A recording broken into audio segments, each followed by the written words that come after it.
Ada. Aziz ada. Ustadz Marzuki ada nggak di room? Udah confirm nggak?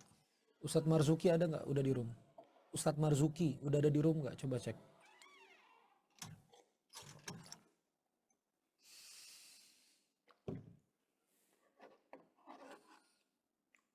Belum ya, Ustadz Marzuki ya? Oke, 58 orang. A'udzubillahiminasyaitonirrajim. Bismillahirrahmanirrahim. Saya pengen nyapa-nyapa dulu peserta dari mana saja, boleh diketik. Dari mana saja peserta? Malang, Masya Allah. Nah, coba yang dari Malang, Mas Agustiawan tadi yang ngetik pertama, saya pengen ngobrol sama Mas Diko. Mas Diko. Mas Diko Abu Hilmi. Bisa nggak saya ngobrol sama Mas Diko Abu Hilmi? Ya, bisa Ustaz. Masya Allah. Di mana Mas Diko eh, videonya? Ada kameranya nggak? Oh, Mas ya, Diko. ya. Masya Allah. Sehat Mas Diko? Alhamdulillah Ustaz. Ngurus masjid mana Mas Diko? Masih Joko Alam Ustaz. Masjid Joko Alam. Jogo Alam. Ya, ya, ya. Ya. Apa ya ketemu saya dari mana? Tahu Zoom ini dari mana? Boleh berbagi Mas Diko? Recording in progress. Ya. Kalau pertemuan pertama waktu PMB ya. Masya Salah Allah, satu PB, kemarin. Masya Allah, Masya Allah. Ya. Ya, ya, ya. Materinya sudah trending, kemudian eh, nyimak terus di sosial media, Masya Allah, Masya Allah. dan terakhir ketemu lagi kemarin waktu ini apa namanya FAS ya. Oh iya, iya, Sama ya. Di sekali ya. Fundraising Amal Soleh ya. Betul ya, terus ketemu lagi ya ini dapat info-info tentang masjid makan-makan ini. Kami Masya kebetulan kan Allah. memang baru seperti yang tadi sore dibahas itu kan eh, baru satu kali aja gitu hari Iya, Jumat. iya, iya, iya. Nah, ini kami pengen bisa Masya Allah. hari. Insya Allah Ustaz, mohon doanya ya. Insya Allah Sabtu besok kita eksekusi mulai start hari Amin, pertama amin. untuk terus setiap hari kita berikan layanan. Amin, amin, amin. Makasih. Makasih Pak Diko dari Malang. Ya, Saya ya. ke Mas Sofan ini. Mas Sofan Khalifatuddin, Gunung Kidul. Mas Sofan berkenan ngobrol? Mas Sofan Gunung Kidul.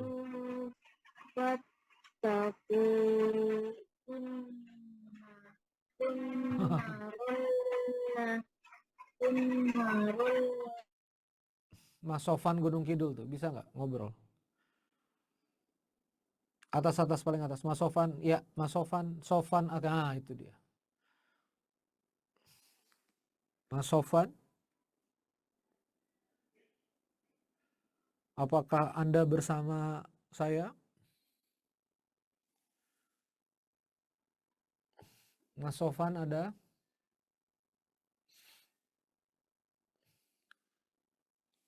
Halo Mas Sofan? Mas Sofan tidak ada. Ibu Fatima Bekasi, Imam Rusdi Jakarta, Pak Ali Sadikin Jakarta Selatan, Masya Allah. Kak Sukma, coba ke bawah lagi Bang. Bang Amir Bekasi, Cesa Situbondo, Mas Joko Lampung, Masya Allah. Baik, kita mulai ya. Teman-teman sekalian, nampak sudah cukup malam juga 20.15. Saya ingin mulai masuk pada materinya ya. Baik.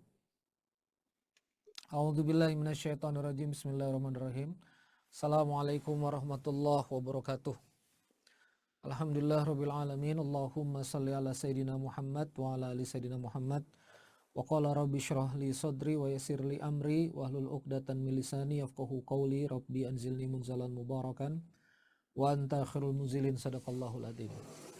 Di tangan saya sekarang ada buku Fikih Masjid yang nanti kita akan bahas. Insya Allah nanti ada Ustadz Marzuki dari Zaduna yang insya Allah juga akan sebagai tim ahli dari Zaduna juga akan menyampaikan visi misi dari hadirnya buku Fikih Masjid ini Ini adalah buku terjemahan ditulis oleh Dr. Hasani Muhammad Nur, ya, yang kemudian buku ini diterjemahkan ke dalam bahasa Indonesia. Dr. Hasani Muhammad Nur nanti profilnya akan saya sampaikan. Namun sebelum kita bicara tentang perspektif dari buku ini, saya ingin kita masuk pada perspektif masjid dan dalil, ya. Baik, Bapak Ibu sekalian yang dirahmati Allah Subhanahu wa taala, kenapa masjid penting? Ya, saya ingin masuk dulu kenapa masjid ini penting. Karena masjid ini, Bapak Ibu sekalian, dia adalah titik tolak dari kebangkitan Islam. Jadi kalau misalnya dakwah Islam itu di Mekah adalah 13 tahun dan dakwah di Madinah itu adalah 10 tahun, relatif dalam 13 tahun itu kaum muslimin itu growth-nya terbatas, ya. Tetapi kemudian di fase Madinah itu lompatannya luar biasa, eksponensial. Dan titik yang salah satunya kaidah ulama di sini membahas kenapa kemudian kebangkitan Islam itu melesat sungguh luar biasa, karena begitu masuk fase Madinah ini dibangunlah yang namanya masjid. Dibangunlah yang namanya masjid di titik fase Madinah itu. Jadi begitu mau masuk ke fase Madinah, masjid itu dibangun. Nah, setelah masjid itu dibangun, banyak kebangkitan itu teragregasi, ya, teragregator. Kenapa? Karena masjid ini dia memang adalah tempat sujud dan tempat di mana kaum muslimin menyembah Rabbnya. Namun lebih jauh daripada itu, masjid ini juga melahirkan fungsi-fungsi yang luar biasa dahsyat, ya. Mulai dari fungsi sosial dengan lahirnya di situ Baitul Mal, lalu fungsi pendidikan, ya, di mana kemudian dari masjid ini kemudian lahir jam'iyah. Ya, jam'iyah ini kampus, ada juga yang menyebutnya Baitul Quran, fungsi pendidikan, dan sampai di titik bisnis, ya. Dari masjid ini kemudian mengagregasi lahirnya suk, ya, suk atau pasar, ya. Walaupun nanti kita akan bahas, ya, pasar ini tentu tidak menjadi bagian dari masjid, tapi agregatornya itu tetap juga dari masjid. Nah, maka dari itu ketika kita bicara masjid hari ini, teman-teman sekalian, itu kita tidak bisa lepas daripada fikih yang kemudian dijalankan oleh Nabiullah Muhammad SAW. Ini kayaknya ada bocor ini, Mas Agung. Tolong di mute all dulu. Jadi ketika kita kemudian berbicara terkait fikih, ini kita memang nggak bisa lepas, ya. Hari ini dan kemudian apa yang kemudian dilakukan oleh Nabiullah Muhammad Sallallahu Alaihi Wasallam di masa yang lalu dengan kemudian apa yang kita lakukan hari ini itu nggak boleh putus. Jadi kalau saya bikin timelinenya, kalau ini adalah 14 abad yang lalu, zaman Nabi, 14 abad lalu, ini 600 Masehi kurang lebih, ya. Lalu kemudian adalah ini titik hari ini di mana kita ada di 2024, gitu, ya. Di mana kita ada di 2024. Maka kita nggak boleh ini tuh terputus, ini nggak boleh. Ini harus tetap punya connection. Nah, jadi inilah kenapa kita harus penting melihat kaidah fikihnya. Dan kaidah fikih ini menjadi sangat penting, kawan-kawan sekalian, agar kita tidak lepas dari ruhnya, ya. Dan kalau misalnya kita belajar terkait sama fikih masjid, itu terkadang kita merasa bahwa oh nanti kita terkungkung, oh nanti kita tidak bisa lentur, oh nanti kita tidak bisa berkreasi. Ternyata enggak, ya. Saya ambil satu contoh, ya, dalam buku ini. Kita nggak bisa bedah semuanya, tapi kita akan ambil dalam buku ini. Misalnya tentang pasal pertama tentang bangunan-bangunan masjid, tentang kubah masjid, halaman 46, ya. Ternyata Bapak Ibu sekalian,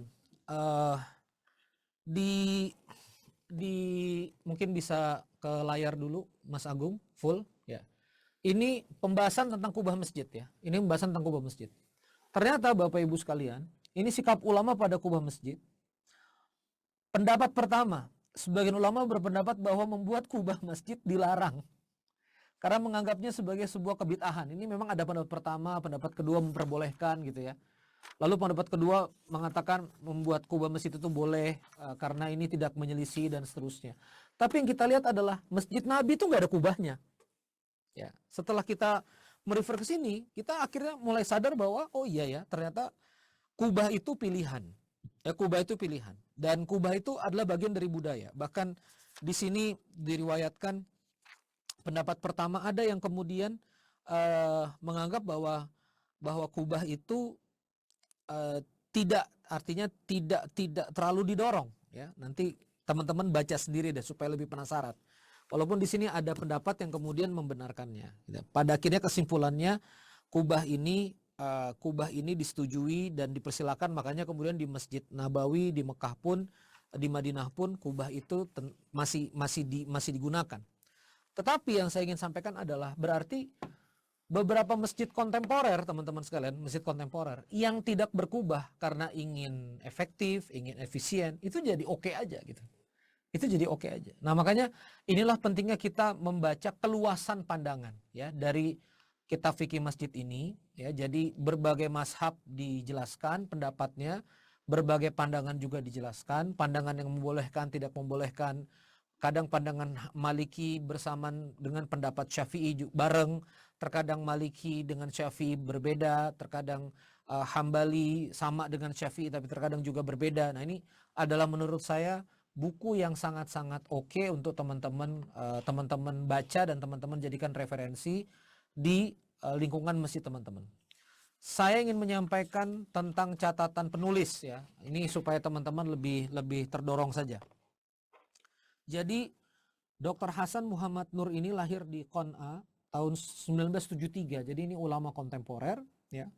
Lulus dari Darul Ulum Kairo 1993 Masehi, menyelesaikan program magister di bidang syariah Islamiyah di Darul Ulum Kairo ya. Predikatnya cum laude, disertasinya Qabiliyat an-nusus li ta'addudi al-afham ya. Asbabuhu wa dawabituhu ya. Jadi ini adalah terkait dengan disertasi beliau di bidang syariah di tahun 2001. Lalu kemudian meraih gelar doktor summa cum laude juga ya di bidang syariah Islami di Darul Ulum Kairo. Nah, ini ada disertasi beliau An-Naziriyatu al-Aulawiyat. Nah, jadi beliau ini fi Asyariah al-Islamiyah. Jadi beliau berfokus pada pandangan-pandangan pada fikih prioritas ya, aulawiyat. Nah, makanya nanti pandangan-pandangan di buku ini relatif lebih moderat ya. Tidak kaku pada satu pendapat. Nah, ini karena beliau juga melihat fikih prioritasnya terkait kekinian dan kedisinian. Lalu kemudian menjadi dosen terbang Universitas Internasional Madinah ya dari 2009 sampai sekarang. Dan sekarang jadi Komite Tinggi Urusan Islam 2013-2014. Nah, ini buku-buku yang dipublikasikan Fiqh al-Hiwar dan Fiqh al-Aulawiyat dan berbagai jurnal akademi politik yang jurnal akademis yang lain, termasuk beliau juga sering menulis tentang siasa Islamiyah atau politik Islam. Masya Allah, ini penerbitnya Tauji, satu grup dengan penerbit Zaduna ya. Nah, jadi kawan-kawan sekalian, kembali lagi di sini, maka inilah yang kemudian perspektif dalam buku fikih masjid ini, di mana ada relasi pada dalil. Udah mulai soalnya acaranya. Ya. Ada relasi pada dalil dan kemudian relasi ini kemudian bertemu dengan kekinian. Ya. Bukan berarti membuang dalil yang tidak kekinian, tapi kemudian ya, spirit itu disatukan dalam pemaknaan hari ini. Nah, ini kekuatan dari, kalau bahasa Mas Anwar ini, kekuatan dari buku fikih masjid ya, di mana Dr. Hasani Muhammad Nur ini mencoba menjembatani antara dalil fikih masjid yang kemudian sangat ketat secara syariat, dan kemudian ini terjembatani dengan kaidah kekinian hari ini. Masya Allah, tabarakallah. Sekarang sudah pukul 20.25. Mas Aziz, apakah Ustadz Marzuki sudah berada di belum? Ya. Nah, nanti Masya Allah mohon di confirm ya. Baik, Saya ingin membahas beberapa hal ya. Ini ada yang menarik. Misalnya terkait dengan apakah kemudian pegawai-pegawai masjid boleh menerima, ya fokus aja di sini Mas ya. Apakah pegawai-pegawai masjid boleh menerima gaji? Ya. Ini berbagai tentang aktivitas kemasjidan. Ya, apakah kemudian orang-orang yang mengelola masjid ini boleh menerima gaji? Masya Allah tabarakallah. Di sini dibahas pada dasarnya ya memakmurkan masjid adalah bagian dari kerelawanan. Namun apabila kemudian di situasi kaum muslimin itu butuh ada dedicated person, ya, ada orang-orang yang kemudian harus kemudian mengurusi masjid, dia memang harus fokus pada masjid, maka orang tersebut memang diperkenankan digaji, ya, diperkenankan digaji agar menjaga urusan-urusan kaum muslimin. Nah, ini luar biasa ini ya. Pandangan-pandangannya. Kemarin kita masih banyak apakah boleh digaji, apakah tidak boleh digaji, namun ternyata pandangan-pandangan dari buku ini kemudian langsung berfokus kemudian pada isunya ya, isunya di mana mereka boleh kemudian digaji atau misalnya openi oleh masjid ya. Yang tadi saya juga sampaikan misalnya terkait dengan teras masjid atau rohbah ya, 28 halaman 28. Jadi di sini juga dibahas terkait ada tempat inti masjid, lalu kemudian ada rohbah ya. Maka di sini pendapat yang lebih mendekati kebenaran diriwayatkan Umar, Abu Hurairah, adapun memberlakukan hadis Aisyah pada rohbah yang bersambung dan mengelilingi masjid maka tidak ada hujah pada hadis tersebut karena konsekuensinya wanita yang sedang haid berarti masih berada dalam masjid dan itu haram dalam masa mereka. Ini khusus berlaku pada rohbah yang ada di luar sekeliling masjid. Sebagaimana pendapat para fuqaha, jika rohbah itu ada di dalam masjid, sebagaimana dalam salah satu pendapat di kalangan Malikiyah, maka tidak kedudukan lagi, maka dihukumi sebagai masjid. Ini terkait dengan rohbah, ya, rohbah atau bagian teras. Jadi ada bagian inti, ada bagian teras, ya, ada bagian harim. Ya, ada perbedaan pendapat apakah wanita yang haid. Kalau wanita yang haid di ruang utama sudah jelas tidak boleh masuk. Tapi di rohbah ada perselisihan pendapat kalau di teras. Terutama juga di bagian harim, di bagian luarnya. Dan ini Masya Allah menjadi pemahaman kita juga bahwa ternyata ketika orang itu berwakaf untuk masjid, dia harus membagi ya antara mana yang diwakafkan sebagai ruang utama masjid, mana yang diwakafkan sebagai rohbah, dan mana yang diwakafkan juga sebagai harim. Nah disinilah teman-teman sekalian, kalau misalnya kita membahas beberapa hal nanti lebih enaknya teman-teman akses sendiri, maka ada kalimatnya ilmu qabla amal. Ilmu qabla amal. Jadi misalnya tidak boleh bertransaksi di dalam masjid, ya, tidak boleh mencari barang hilang di dalam masjid, yaitu di dalam masjid ruang utama. Pertama kita mesti tahu ilmunya dan ilmu qabla amal. Nah ternyata kalau misalnya ada di daerah harim atau di daerah area sempadan masjid, nah di situ ternyata masih diperbolehkan untuk jual beli karena hukum atas masjid tidak berlaku di situ. Nah disinilah pentingnya kita adanya ilmu qabla amal tadi. Ya, jadi kita bisa memahami kaidahnya, bisa mendalami kaidahnya dengan baik kalau misalnya kita berilmu dulu. Maka teman-teman yang ada di ketakmiran ini jangan sampai kemudian tidak bisa mengakses ilmu ini dan menjalani ketakmiran masjid ini dengan coba-coba, ya, dengan coba-coba, dengan ala kadarnya gitu ya, dengan langkah yang nebak-nebak ya. Kita kemudian harus ke dalam, harus kemudian betul-betul meresapi terkait dengan apa fikih masjid ini. Saya cek lagi apakah Ustadz Marzuki sudah bersama kita. Mohon dibantu Mas Aziz ya, sudah 20.30, apakah Ustadz Marzuki sudah bersama kita? Belum ya? Insya Allah kita akan menunggu kehadiran Ustadz Marzuki. Kawan-kawan yang ada di sini, apakah ada yang sudah mulai nggak masjid makan-makannya? Boleh berbagi dengan kami yang ada di sini cerita-cerita. Silahkan ya, sambil menunggu pemateri berikutnya. Ada yang mau raise hand atau misalnya mau berbagi, boleh diketik. Saya siap Ustadz berbagi, nanti kita coba follow akunnya. Ada yang mau berbagi tentang programnya yang udah jalan di masjidnya masing-masing? Mau berdiskusi juga boleh, silahkan.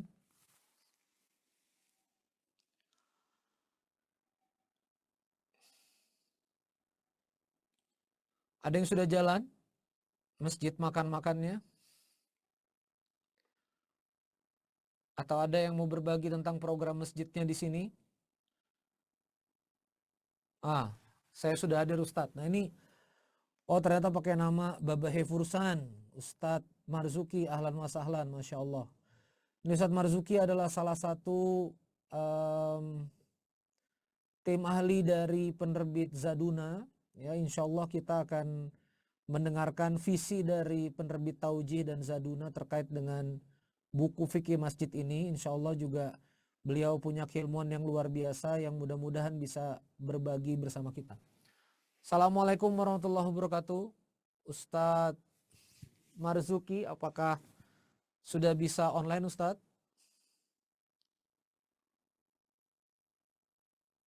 Ustadz Marzuki, halo. Halo. Ya, Baba Hefursan bro. Dicari dari B. Namanya B. Dari B, dari B. B. Hayyakumullah. Ya. Assalamualaikum Ustaz. Waalaikumsalam warahmatullahi wabarakatuh. Sehat Masya Ustaz ya. Allah.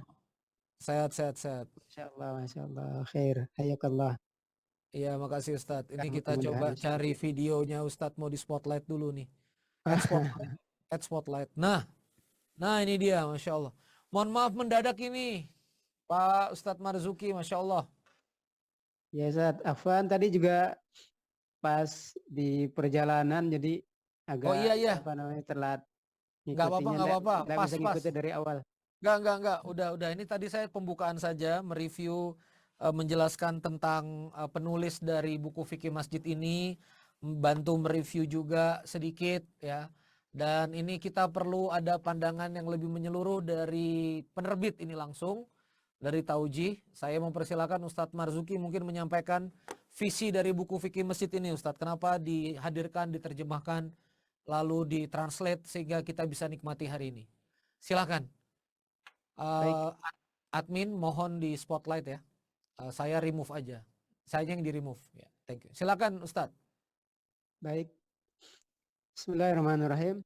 Assalamualaikum warahmatullahi wabarakatuh. Waalaikumsalam warahmatullahi. Alhamdulillah wassalatu wassalamu ala Rasulillah wa ala alihi wa ashabihi wa mawalah. Kami sampaikan ahlan wa sahlan, walaupun datang belakangan. Kami ucapkan selamat datang kepada kajian Zoom ya, bedah buku atau sekilas pandangan terhadap buku yang kita terbitkan, fikih masjid, sejarah, hukum dan adab. Kami dari penerbit Zaduna mungkin di sini sekedar menyampaikan sekilas tentang apa yang melatar belakangi munculnya ide untuk mempublish buku ini. Jadi ceritanya di awal kita melihat perkembangan masjid, pengelolaan masjid di tengah-tengah kita kaum muslimin sudah lumayan menggembirakan. Artinya kesadaran untuk memanage masjid secara lebih baik itu sudah muncul di berbagai tempat ya, berbagai kota. Mungkin termasuk saat Randy ini termasuk yang aktif untuk mengkampanyekan pengelolaan masjid secara lebih baik, secara lebih maksimal gitu ya. Kemudian kita melihat ada sisi yang mungkin juga perlu mendapatkan sentuhan di samping kesadaran pengelolaan masjid secara lebih baik ya, bahkan mungkin sampai pada tingkatan bagaimana bisa para pengelola masjid ini diposisikan secara profesional, kita melihat ada sisi yang juga perlu dibarengi, jadi paralel upaya untuk mengedukasi kaum muslimin secara umum, terkhusus para pengelola masjid ya, ketakmiran bagaimana juga memiliki pandangan dan pemahaman yang memadai tentang fikih kemasjidan.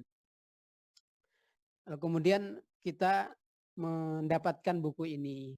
Alhamdulillah kita bisa langsung komunikasi dengan beliau, penulisnya Dr. Hasani Muhammad Nur.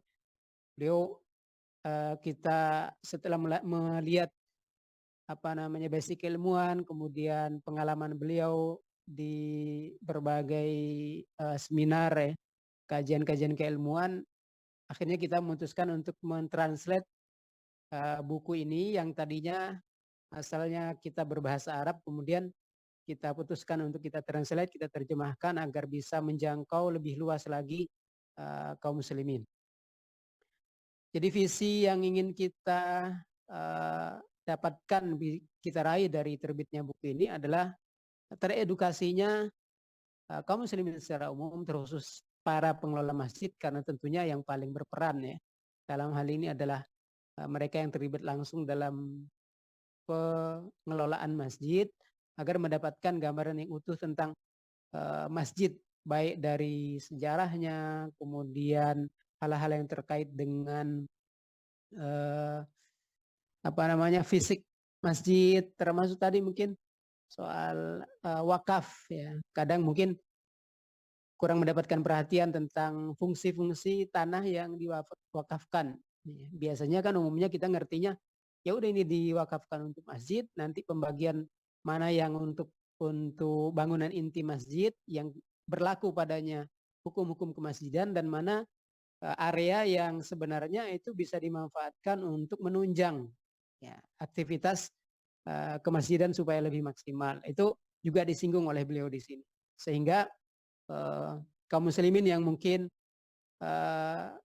baru memulai atau akan membangun masjid, para dermawan, para muakif, ya, juga para nazir wakaf, penerima wakaf, bisa mengkomunikasikan sejak awal.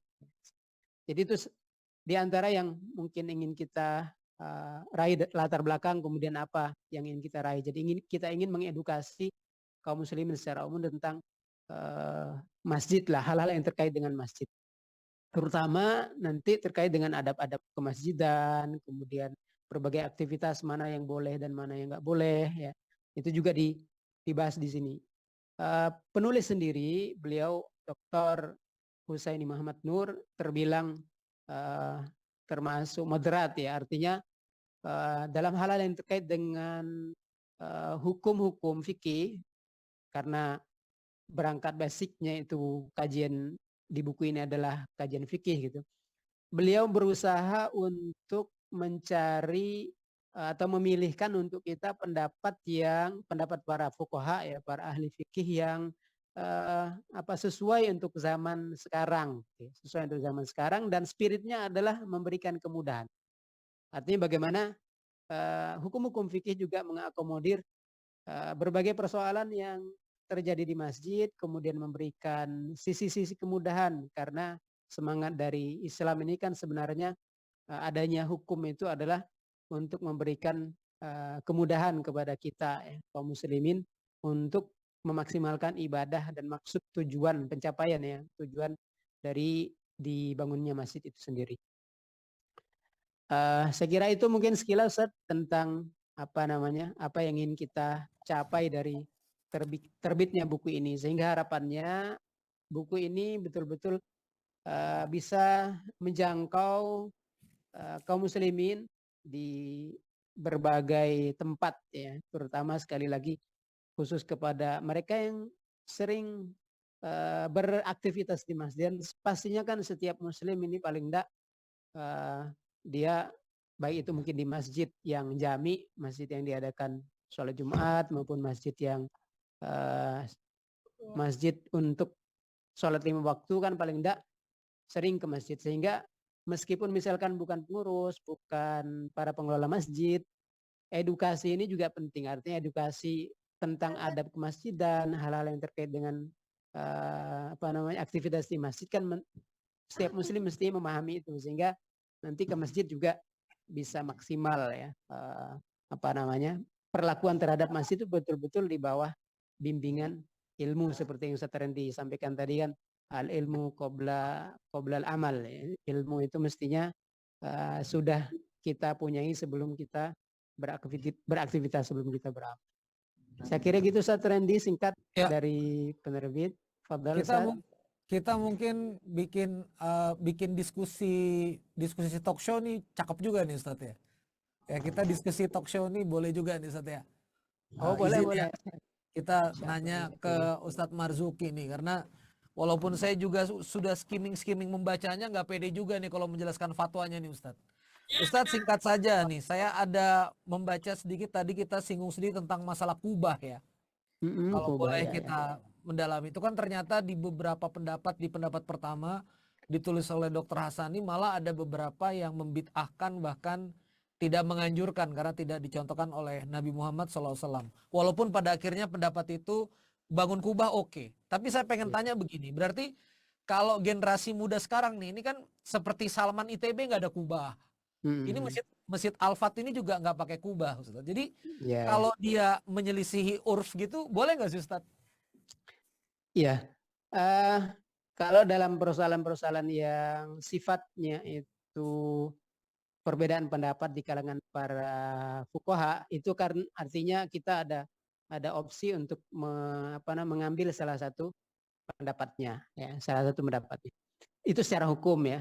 Adapun secara sosial artinya hubungan kemasyarakatan kita dengan kaum muslimin secara umum selalunya spirit dari Islam itu kan bagaimana mempersatukan ya.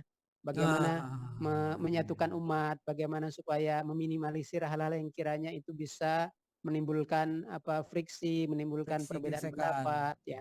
Nah, akhirnya kan kembalinya kepada kajian di tempat masing-masing bagaimana seorang aktivis atau seorang aktivis masjid itu melihat situasi dan kondisi kaum muslimin sekitarnya. Sekiranya misalkan membuat kubah itu secara teori kan kita udah tahu tadi ya perbedaan pendapat di kalangan ulama. Sekiranya kemudian kaum muslimin ada yang sebagian membangun masjid tanpa kubah, ketika hal itu tidak menjadikan ada persepsi negatif atau mungkin menimbulkan hal-hal yang tidak diinginkan di tengah-tengah masyarakat, kan tidak masalah. Kan toh pada hakikatnya itu juga bangunan fisik yang saya juga mungkin baca sejarah kubah itu sendiri kan sebenarnya tidak murni berasal dari budaya kaum muslimin kan gitu ya. Oh iya. Kubah itu sendiri ya. Artinya kalau misalkan itu pun toh tidak ada, itu sebenarnya bukan berarti menyelisihi Islam itu sendiri kan. Karena budaya itu berkembang. Mungkin gitu Ustaz. Masya Allah. Dan sekarang yang lagi ramai kami lakukan nih Ustaz terkait dengan makan ini. Supaya kemudian ada perspektif dari syariah yang juga terarah. Mudah-mudahan Ustadz Marzuki bisa memberikan guideline buat kami. Misalnya makan. Ada yang mengatakan tidak boleh makan di dalam masjid. Cuma kan di Nabawi pun kami makan ya. Walaupun kurma dan yogurt ya. Roti gitu. Walaupun di bawahnya dialasin plastik. Sebetulnya hukum asalnya tentang makan di dalam masjid ini gimana Ustadz? Secara hukum kan sebenarnya itu boleh aja, artinya makan itu kan aktivitas yang mubah ya, sesuatu yang mubah. Artinya kita ngelihatnya juga dari sisi aktivitas yang dilakukan itu hukum asalnya apa. Kalau hukumnya mubah, maka ketika dilakukan di masjid dan itu tidak mengganggu, tidak mengotori masjid, tidak kan soal itu kan bisa diatur ya. Misalkan dikhawatirkan ya nanti masjidnya jadi kotor ya diatur bagaimana supaya tidak kotor kan itu aja sebenarnya. Itu kembalinya akhirnya kepada bagaimana kita memanage ya. Karena ternyata hal-hal yang sifatnya itu hukum fikih ketika kita manage dengan baik justru akan mendatangkan banyak maslahat kan gitu. Banyak maslahat. Jadi masyarakat jadi yang tadinya mungkin jarang ke masjid justru malah jadi sering ke masjid, jadi mau ikut sholat jamaah, yang tadinya nggak ikut sholat jamaah jadi ikut sholat jamaah, karena di situ ada aktivitas misalkan memberi makan pada para fakir miskin, yang kalau itu sudah bicara tentang sedekah itu kan justru malah ada unsur apa namanya masyru', artinya disyariatkannya, tidak sekedar orang kumpul kemudian makan, tapi sedekahnya sendiri kan sesuatu yang memiliki nilai yang luar biasa, yang ketika itu dilakukan di masjid berarti melakukan sesuatu yang utama di tempat yang utama juga kan gitu. Masya Allah, Jadi Masya Allah. dapat dua keutamaan sedekahnya Masya Allah. sendiri ketika itu misal makanan itu asalnya dari donasi kaum muslimin atau para muhsinin. Kemudian yang kedua, tempat aktivitasnya sendiri tempat yang utama, sehingga berefek juga positif untuk orang-orang yang datang. Saya kira itu justru kalau dalam konteks kita di Indonesia itu kan justru menjadi dakwah yang metode dakwah yang bisa efektif untuk mendekatkan masjid kepada ya kaum muslimin. Masya Allah. Itu Jadi selama dia mubah, oke kalau dilakukan ya. Nggak ada constraint ya Ustadz. Masya Allah, tabarakallah. Nah, kemudian ini kan terkait dengan isu berikutnya, misalnya tentang penghimpunan uang ya Ustadz. Misalnya kayak kenceleng yang ada di masjid. Itu kan ada pembahasan dia infak mutlak hanya boleh buat masjid. Ada kemudian dia boleh untuk maslahat bantu fakir miskin. Dalam pandangan perspektif syariat gimana Ustadz ya? Kenceleng yang masjid yang berputar itu. Yang tidak ada kan, kalau ada akadnya ditempel lumayan tuh, misalnya akad maslahat, atau kadang-kadang kalau kenceleng yang diputar gitu doang nggak ada labelnya gitu kan, kadang-kadang akadnya juga apa dia masuk maslahat atau seperti apa Ustaz? Kalau infak itu kan sedekah gitu ya, sedekah secara umum itu kan mestinya memang kembalinya akhirnya kepada bagaimana para pengurus itu memanage, termasuk penarikan ataupun tabaruat ya, sedekah yang baik itu infak yang secara umum, sedekah yang kita sebut juga sedekah, bagaimana supaya sejak awal kita memanage sesuai dengan peruntukannya gitu ya. Jadi kalau misalkan pengurus masjid nih ada berbagai kegiatan yang membutuhkan support pendanaan, kemudian menarik dana itu dari umat, dari jamaah masjid misalkan, ya bagaimana upayanya supaya dimanage sejak awal, di peruntukannya itu jelas dari awal, misalkan tadi ya seperti Ustaz yang dikatakan di kotak itu sudah dipilah-pilah, misalkan satu kotaknya untuk sudah ditempeli stiker lah misalkan secara teknisnya ini untuk aktivitas kemasjidan, atau mungkin untuk fisik masjid, atau mungkin untuk kegiatan-kegiatan yang memang sudah ada di situ. Itu saya kira justru lebih aman. Artinya kalau kata Imam Syafi'i kan al-khuruju minal khilaf ya sunnah, atau kama qala ya. Keluar dari persilangan pendapat, perbedaan pendapat, atau hal-hal yang sekiranya itu nanti bisa berpotensi menimbulkan kesalahpahaman, itu lebih utama ya. Artinya dianjurkan ya, mustahab dianjurkan. Sehingga kalau misalkan para pengurus masjid sejak awal itu bisa manage seperti itu, saya kira justru akan lebih baik ya, lebih maksimal. Gitu Ustaz. Masya Allah, tabarakallah. Saya boleh izin membuka pertanyaan ya Ustaz kepada Fadal, Ustaz. Pertanyaannya bisa ke Ustaz Randy atau saya bantu aja. Saya jadi host saja nih, saya jadi host. Tapi Ustaz sorry nih, saya pengen nambah-nambah sedikit. Ini kita menyebutnya penerbit taujih atau zaduna ya? Oh iya, Kak, kita kan ada 2 lini penerbitan utama ya. Ada zaduna, ada taujih. Nah, untuk zaduna itu biasanya kita peruntukan untuk buku-buku yang populer lah, artinya yang sasaran pembacanya itu anak-anak sekarang, generasi Z lah ya, Z ke sini. Kemudian untuk yang taujih ini biasanya kita untuk buku-buku referensi. Jadi spesifikasi aja sih, artinya untuk membedakan kategorisasi buku aja. Saya ada Tadi lihat yang saya ada lihat diterbitkan zaduna, kisah Nabi Yusuf ya, tebel banget tadabur kisah Oh Nabi Yusuf. iya, Masya Allah.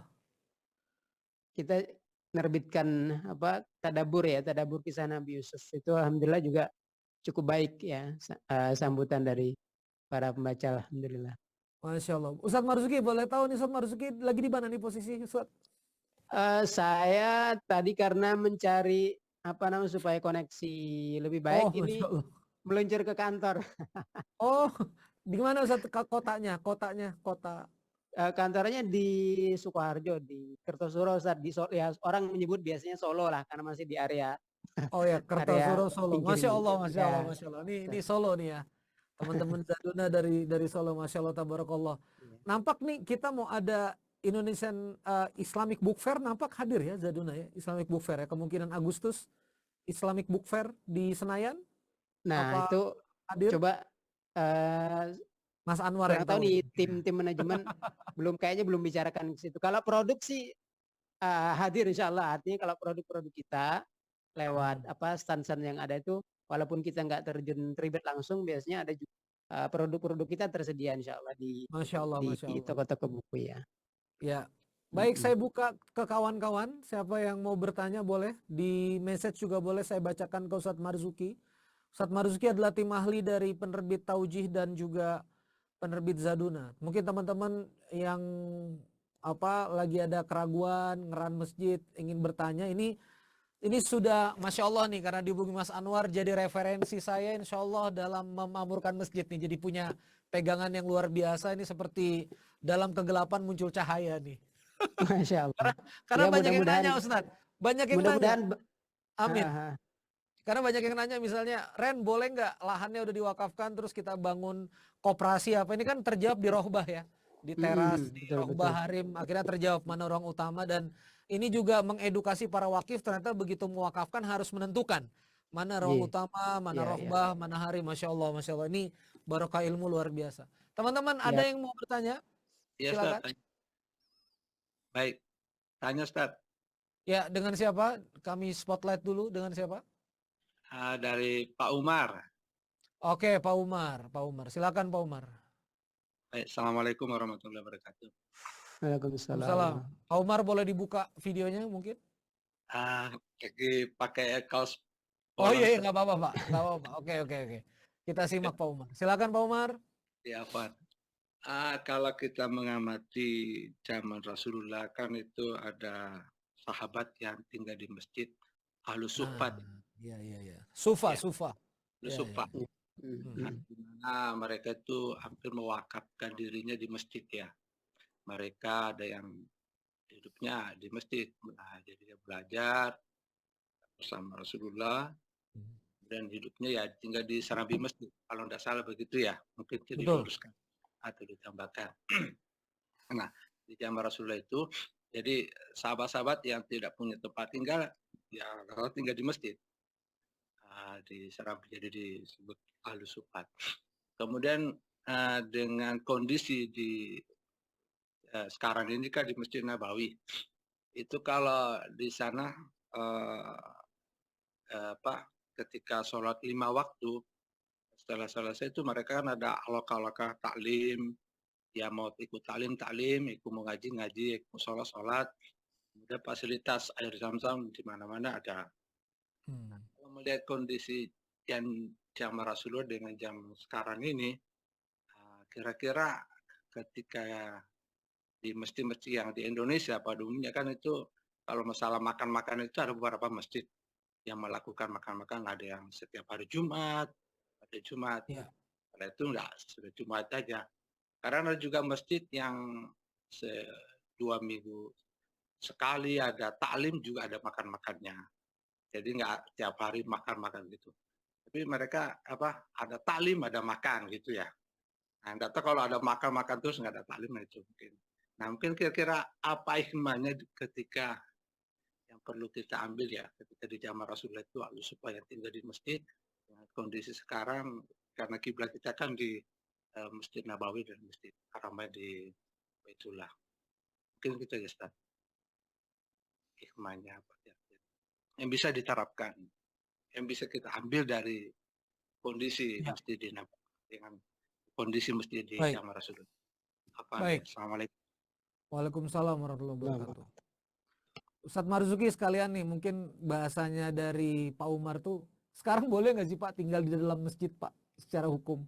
Apa cuma iktikaf aja gitu? Atau seperti apa area tidur di dalam masjid? Boleh Pak Marzuki? Ustadz. Enggak, Ustaz Randy dulu nih yang jawab nih, yang punya majelis. Gak apa-apa loh Ustadz, udah sering tadi dari sore udah banyak sama Ane Ustadz. Oke. Pandangannya Ustadz Marzuki dulu. Ya.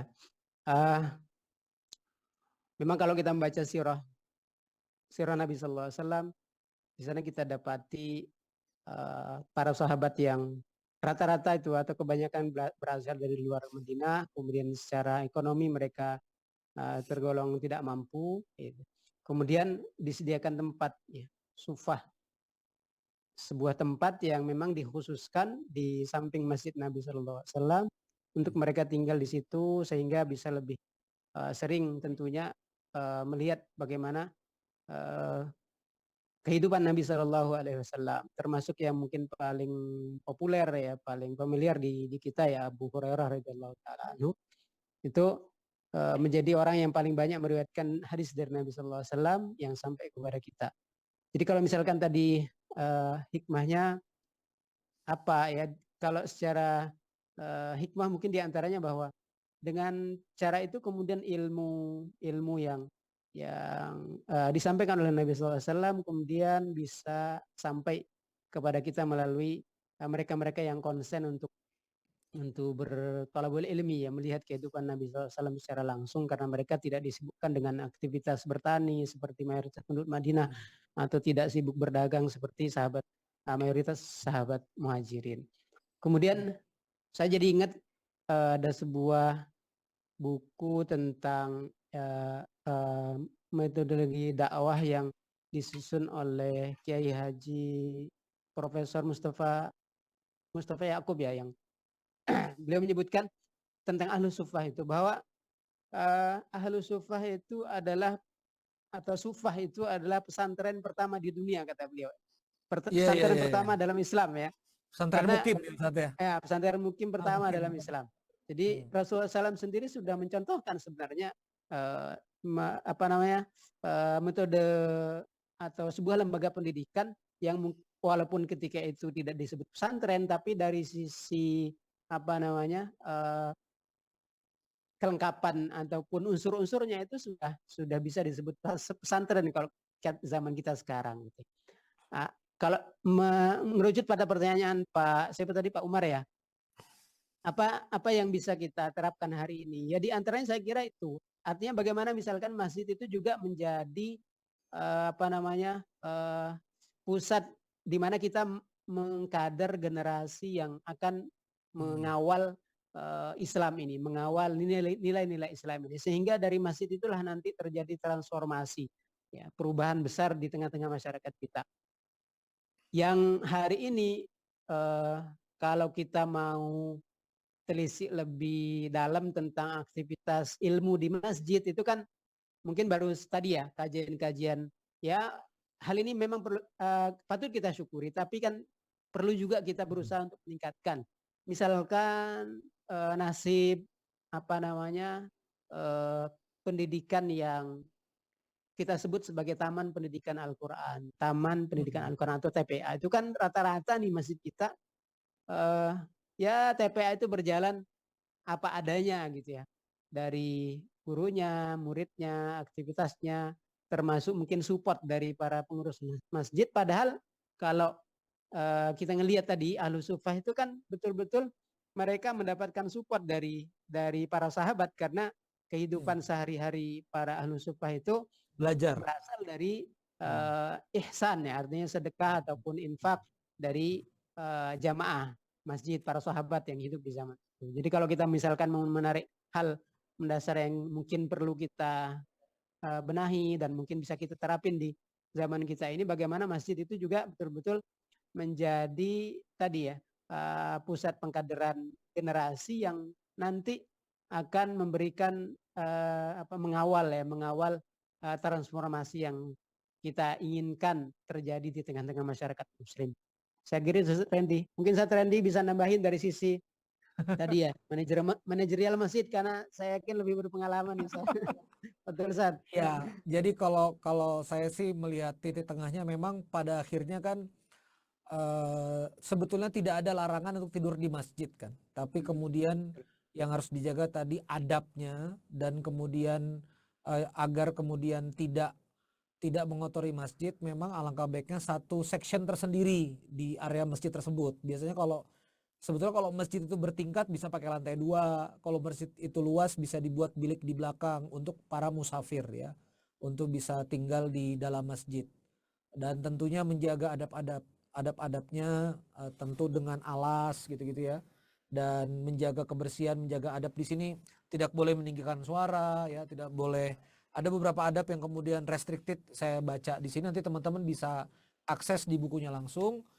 Link dapat beli bukunya di mana sudah saya sampaikan di Linktree penerbit.zaduna ya, ada di message, nanti teman-teman bisa akses di sana.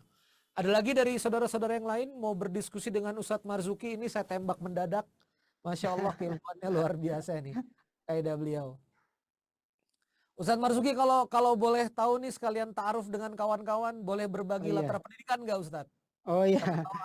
Siapa tahu ada yang pengen ngundang gitu-gitu kan. Boleh nggak berbagi pernah di pondok mana, major kajiannya di mana dulu belajarnya gitu? Oh, boleh. boleh. Izin. Boleh. Ya. Ya, supaya nanti kalau mungkin ketemu meskipun lewat medsos bisa saling nyapa gitu ya. Iya, itu dia. Nama saya kan Marzuki. Jadi nama aslinya Marzuki. Biasanya kalau Ibnu Syarki itu nama pena ya. Nama pena. Jadi tulisan di artikel-artikel, dulu sering nulis di buletin, di majalah-majalah keislaman, itu biasanya pakai nama Ibnu Syarki, termasuk di media sosial itu biasanya pakai nama pena itu. Ya, nama pena. Ibnu Syarki itu sebenarnya nisbatnya kepada daerah asal, karena saya kan asalnya dari Lombok sana, dari Pulau Lombok. Oh. Jadi agak ke timur. Jadi Syarak itu kan timur. Jadi anak timur gitu.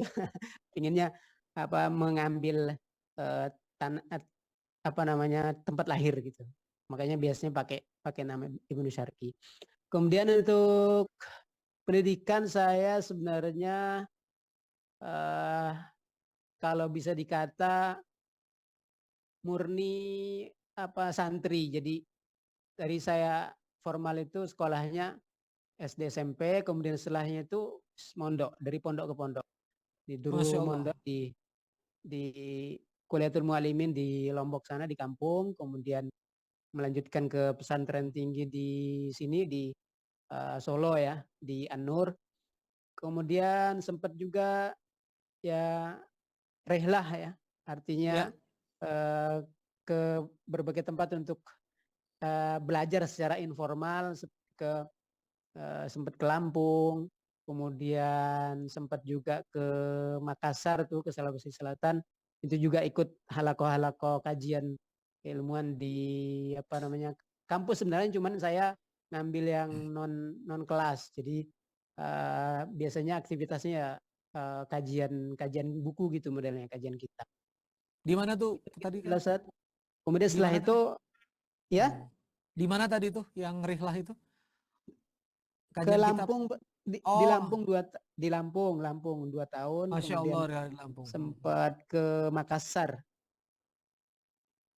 setahun. Kemudian setelah itu ketemu dengan teman-teman penerbit, kemudian ikut gabung, karena memang dulu sejak masih masa santri itu kita sering diminta sama dosen tuh suruh bikin artikel, sering nulis, jadi malah senang nulis. Jadi saya biasanya justru malah lebih banyaknya aktivitasnya di balik layar, artinya di depan layar ya, bukan di balik layar. Depan layar bagian ngetik ya. Kalau ngisi keluar itu ya untuk aktivitas tambahan aja. Masya Allah, ini luar biasa. Nanti bisa ketemu mendalam dengan Pak Ibnu Sarki ya, Ibnu Syarki, Masya Allah. Bang Pak Ustadz Marzuki. 2105 ada lagi dari kawan-kawan yang ingin berdiskusi? Silakan. Ada? Kalau tidak ada, tidak apa-apa. Ini sudah larut. Karena ini tadi dari jam 4 sore Ustadz sama saya nih. Oh, Masya Allah. Dari jam 4 sore, Masya Allah. Jadi kawan-kawan sekalian, jam 9 malam ini ada buku Fikih Masjid. Boleh di spotlight ke saya ya. Resume hasil Zoom ini juga nanti akan direkam 2 track. Pertama-tama saya mengucapkan terima kasih kepada Ustadz Marzuki. Dan ini ada buku yang wajib dimiliki oleh para takmir masjid, para penggerak dan kaum muslimin juga, Masya Allah tabarakallah, karena di sini ada adab kita sebagai muslim ketika masuk masjid. Sebuah pandangan yang menjabarkan semua pendapat dan menurut saya ini pegangan yang tepat untuk kita semua karena pandangannya menengah dan sangat-sangat relevan aplikatif untuk dilaksanakan pada kesempatan kali ini. Saya mengucapkan terima kasih Ustadz Marzuki, tidak berlama-lama, Masya Allah. Ya, jazakumullah khairan atas Masya Allah kesempatannya. tabarakallah kesempatannya, dan juga bagi kawan-kawan sekalian yang sudah hadir dalam Zoom bedah buku ini, terima kasih banyak ya. Mudah-mudahan nanti segera mengakses buku Fikih Masjid supaya melangkah dan memakmurkan masjidnya dengan hujah ya. Terima kasih sekali kawan-kawan sekalian. Saya akhiri, wassalamualaikum warahmatullahi wabarakatuh. Waalaikumsalam warahmatullahi wabarakatuh. Makasih ya teman-teman ya. Makasih teman-teman. Thank you, makasih kawan-kawan sekalian. Makasih. Sampai Thank jumpa. you. Terima Sip. kasih. Ya, makasih. Masya Allah. Terima kasih Pak Ustadz. Terima kasih. Makasih Pak Assalamualaikum. Agus. Waalaikumsalam. Luar biasa. Dari sore ya, makasih ya. Makasih Makasih, Ustaz. makasih. Syukron. Thank you. Kasih dari Sidap, surgakan Indonesia dengan Al-Quran. Oke, kami izin live ya. Kita tutup. Wassalamualaikum warahmatullahi wabarakatuh. Waalaikumsalam warahmatullahi wabarakatuh.